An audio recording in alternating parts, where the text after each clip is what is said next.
Hi guys, नमस्कार। स्वागत है मेरे चैनल में। तो जैसा कि आप लोगों को ध्यान है, आप लोगों को पता ही है कि हमारे यहाँ बहुत गर्मी पड़ती है और बारिश की एक बूंद भी नहीं है और तेज़ धूप होती है। बाहर निकलना भी मुश्किल होता है। तो ऐसे चिलचिलाती धूप में और जहाँ बारिश की एक बूंद भी नहीं गिरी हो, ऐसी जगह में पौधों को बचाना कितना मुश्किल है। नए पौधे तो लगाना दूर की बात है, जो लगे हुए हैं पौधे उनको ही बचाने के लिए हमको कितनी मशक्क़त करनी पड़ती है। तो आज मैं इस वीडियो में मैं आपसे शेयर करूंगी कि मैं अपने पौधों को बचाने के लिए क्या कर रही हूँ। तो बने रहिए मेरे वीडियो में। हाय गाइस, नमस्कार। स्वागत है मेरे चैनल में। तो जैसा कि आप लोगों को ध्यान है, आप लोगों को पता ही है कि हमारे यहाँ बहुत गर्मी पड़ती है और बारिश की एक बूंद भी नहीं है और तेज़ धूप होती है। बाहर निकलना भी मुश्किल होता है। तो ऐसे चिलचिलाती धूप में और जहाँ बारिश की एक बूंद भी नहीं गिरी हो, ऐसी जगह में पौधों को बचाना कितना मुश्किल है। नए पौधे तो लगाना दूर की बात है, जो लगे हुए हैं पौधे उनको ही बचाने के लिए हमको कितनी मशक्क़त करनी पड़ती है। तो आज मैं इस वीडियो में मैं आपसे शेयर करूंगी कि मैं अपने पौधों को बचाने के लिए क्या कर रही हूँ। तो बने रहिए मेरे वीडियो में। तो गाइस, ये देखिए मेरे गार्डन का हाल है। और तो एक तो बारिश की नहीं हो रही है, दूसरी बात कि धूप है, और तीसरी बात कि हमारे यहाँ सप्लाई का पानी भी बहुत कम आ रहा है। पीने के लाले पड़ रहे हैं, घर के काम काज के लिए पानी कम पड़ रहा है। तो ऐसे में पौधों को कैसे सुरक्षित और संरक्षित किया जाए, बहुत कठिन समय है। देखिए ये तुलसी का पौधा मेरा, ये कल पानी नहीं दिया इसको कि टैंक में पानी था नहीं, इसलिए मैंने इसको पानी नहीं दिया है। और ये देखिए ये इसका हाल ये है। तो सबसे पहले अभी मुझको पानी देना है। मैंने कहा कि वीडियो बना लेती हूँ, इसके बाद आपको मैं पौधों को पानी दे दूँगी। तो गैस, हम गार्डनर हैं, हमें बहुत ही चुनौतियों का सामना करना पड़ता है। अपने थोड़े से शौक़ है, शौक़ को पूरा करने के लिए बड़ा ही थोड़ा मशक्क़त करनी पड़ती है, वो भी ऐसे जगह जहाँ धूप अपने चरम सीमा पर है और बारिश नहीं हो रही है। वहाँ पर जहाँ बारिश हो रही है वहाँ तो कोई बात नहीं, बहुत आसानी से पौधे उग जाते हैं। मिट्टी भी अच्छी होती है, हमारे यहाँ रेतीली मिट्टी है, पानी को फटाफट सोख लेती है, रहता नहीं है। मिट्टी हमारे यहाँ की कैसी होती है आपको बता दूँ। ये देखिए हमारे यहाँ की खेत की मिट्टी इस तरह की होती है। ये रहा, सिर्फ पूरा कण है, इसमें रेत के कण है। तो ये पानी बिल्कुल ही बहुत जल्दी होल्ड कर लेती है। तो गैस, मैं ये बताना चाहूँगी कि ऐसी भयंकर गर्मी में इनके लिए क्या करें, पौधों को कैसे बचाएं। तो सबसे पहले बात कि हम अगर पानी देते भी हैं तो सुबह का समय ध्यान रखें पानी देने का, कि सुबह अगर पानी देते हैं तो इनको पौधों को अच्छा रहता है, धूप नहीं रहती है तो इनको गर्म नहीं होता है पानी। और मैं आपको बता दूं कि शाम के समय भी इनको पानी चाहिए, लेकिन शाम के समय क्या है, टैंक में पानी बहुत ही ज़्यादा गर्म, एकदम उबलने जैसा हो जाता है। ऐसा गर्म होता है कि अगर उसके अंदर चाय पत्ती डालें ना तो पूरी चाय बन जाएगी अच्छी। तो इस तरह का पानी होता है। तो शाम को तो पानी डालना संभव ही नहीं है, इसलिए मैं क्या करती हूँ कि एक समय सुबह ही इस टाइम ही डालती हूँ पानी को, और वो उनको फिर वो शाम तक के लिए वैसे रखना पड़ता है पौधों को। तो मैं सुबह ही पानी डालती हूँ और शाम को पानी इनको नहीं डालती हूँ।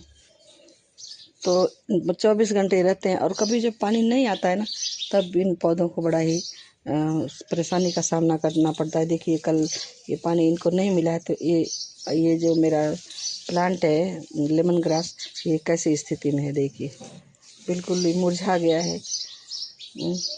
हालांकि पानी दूंगी तो वापस ये सही हो जाएगा, लेकिन तो ऐसे समय में हमको क्या करना है कि एक तो धूप से बचाना है और पानी देने का हमको ध्यान रखना चाहिए कि हम पानी कब दें। अगर आपके पास भी पौधे हैं और नए गार्डनर हैं, कुछ एक पौधे हैं आपके पास, तो आप सोच रहे होंगे कि क्या करूं, आपके मेरे हमारे यहाँ जैसा हालत है होंगी, तो आप सोच रहे होंगे क्या करें, बेकार में ही पौधे लगा दिया। थोड़ी सी निराशा होती है, लेकिन हमें निराश नहीं होना चाहिए। प्रकृति के साथ रहना चाहिए। तो हमें क्या है कि थोड़ा सा सावधानी रखनी चाहिए। किस बात की कि एक तो धूप है, तो हमें बहुत तेज़ धूप हो रही है, तो ऐसे में हमको सुबह सुबह ही पानी देना चाहिए। शाम को अगर आपके पास व्यवस्था हो जाती है, ठंडा पानी अगर पौधों को अनुकूल रहता है, तब तो आप दे सकते हैं। नहीं तो मेरे जैसे ही 24 घंटे के लिए पौधों को ऐसे इनके छोड़ देना चाहिए। एक बार पानी दे करके, सुबह पानी दे करके, और उनको फिर दूसरे दिन सुबह दें। और दूसरा काम ये है कि अपने पौधों को बचाने के लिए इनको मल्चिंग करें। मल्चिंग क्या होता है कि जैसे ये कोई पत्ते हैं, गत्ता है, या कोई कार्डबोर्ड ऐसे इस तरह का है ना, तो हम पौधों के ऊपर, ये मिट्टी के ऊपर हम ऐसे रख देते हैं, तो मल्चिंग कहलाता है। तो देखिए कैसे सूख रहे हैं ये, तो मिट्टी को ढक देते हैं ना। मैंने तो यहाँ नहीं ढका है, ढका नहीं, मेरे यहाँ थोड़ी सी यहाँ गली में मेरी छाया रहती है, ये जैसे है ना। तो ये देखिए ये मिट्टी है, तो इसके ऊपर अगर कुछ आप कागज़ से या गत्ते से या पत्ते जो है मिल जाते हैं, तो इसके ऊपर आप रख देते हैं, तो वो वही मल्चिंग कहलाता है। तो इससे मिट्टी क्या है, कम सूखती है। और तीसरी बात ये है कि पौधों को पास पास झुरमुट बना के रखें, जैसे मैं बता रही हूँ। ये देखिए यहाँ हैं पौधे जो ये भी मुरझा गए हैं, पर ये पौधे अभी पानी दूंगी मैं इनको। तो क्या सुबह सुबह मैंने वीडियो थोड़ा मैंने सोचा शूट कर लेती हूँ, बाद में थोड़ी दिक्कत होती है धूप में। तो ये देखिए मैंने यहाँ पर इनको पास पास रखे हैं, पौधों को सारे को पास पास रखे हैं, इसलिए कि इनकी आपस में ये फिर मिट्टी नमी बनी रहती है, एक दूसरे की छाया इनको मिलती रहती है, तो इनकी मिट्टी जल्दी नहीं सूखती है। तो इस तरह से रख लें तो भी इनको पौधों को थोड़ा बचाव होता है। कोशिश करना हमारा काम है, बाकी जो मतलब पौधे कितने कवर कर पाते हैं ये तो प्रकृति के ऊपर है। हम कोशिश करेंगे तो ज़रूर हमारे पौधे बचेंगे। देखिए ये मुरझा करके कैसा हो गया है, ये देखिए। लेकिन ये बहुत हार्डी पौधा है, ये वापस इसको पानी दूंगी तो ये ताज़ा हो जाएगा। ये कल दी नहीं पानी, कल पानी था ही नहीं, तो अब क्या करें, तो इसलिए पानी नहीं दिया। तो गाइस इस तरह से हम अपने पौधों को रखेंगे तो इनको सुरक्षा मिल सकती है। कोशिश करना हमारा काम होता है। तो गाइस वीडियो कैसा लगा, आप अपना सुझाव दीजिएगा। और मेरी अगर थोड़ी सी भी बात आपको अच्छी लगी होगी तो मेरे चैनल को सब्सक्राइब करके मुझको सपोर्ट ज़रूर कीजिएगा। आप लोगों को बहुत बहुत धन्यवाद।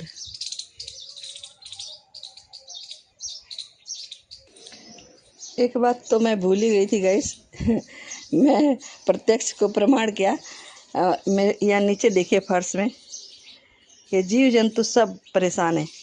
ये देखिए जितने चींटे दिख रहे हैं आपको काले काले ज़मीन के अंदर नीचे, ये देखिए यहाँ बहुत सारे तो हवा से उड़ गए और ये सारे मरे हुए पड़े हैं। बहुत थे, अभी तो इनकी संख्या थोड़ी कम हो गई है, ये एक दूसरे को उठा ले जा रहे हैं, इनकी संख्या कम हो जाएगी, ये सारे मरे पड़े हैं।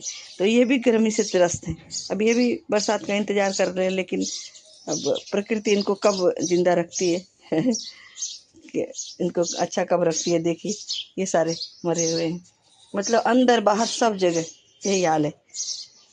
तो इतनी भयंकर गर्मी है और धूप है चिलचिलाती हुई। बारिश की अभी एक बूंद भी नहीं हुई है। उम्मीद तो लगा के रखे हैं, फिर भी देखिए हमारे उम्मीद पर क्या होता है। हालांकि इस साल अल नीनो की वजह से बता रहे हैं कि बरसात थोड़ी कम होगी, फिर भी इस साल थोड़ा गार्डन वालों के लिए थोड़ा मुश्किल है। फिर भी कोशिश करना अपना काम है, हो नहीं हो वो अलग बात है। तो गाइस वीडियो में आपने मेरा साथ दिया तो वापस से आपको बहुत बहुत धन्यवाद। नमस्कार। हाय गाइस, नमस्कार, स्वागत है मेरे चैनल में। तो जैसा कि आप लोगों को ध्यान है, आप लोगों को पता ही है कि हमारे यहाँ बहुत गर्मी पड़ती है और बारिश की एक बूंद भी नहीं है और तेज़ धूप होती है, बाहर निकलना भी मुश्किल होता है। तो ऐसे चिलचिलाती धूप में और जहाँ बारिश की एक बूंद भी नहीं गिरी हो, ऐसी जगह में पौधों को बचाना कितना मुश्किल है। नए पौधे तो लगाना दूर की बात है, जो लगे हुए हैं पौधे उनको ही बचाने के लिए हमको कितनी मशक्क़त करनी पड़ती है। तो आज मैं इस वीडियो में मैं आपसे शेयर करूंगी कि मैं अपने पौधों को बचाने के लिए क्या कर रही हूँ। तो बने रहिए मेरे वीडियो में।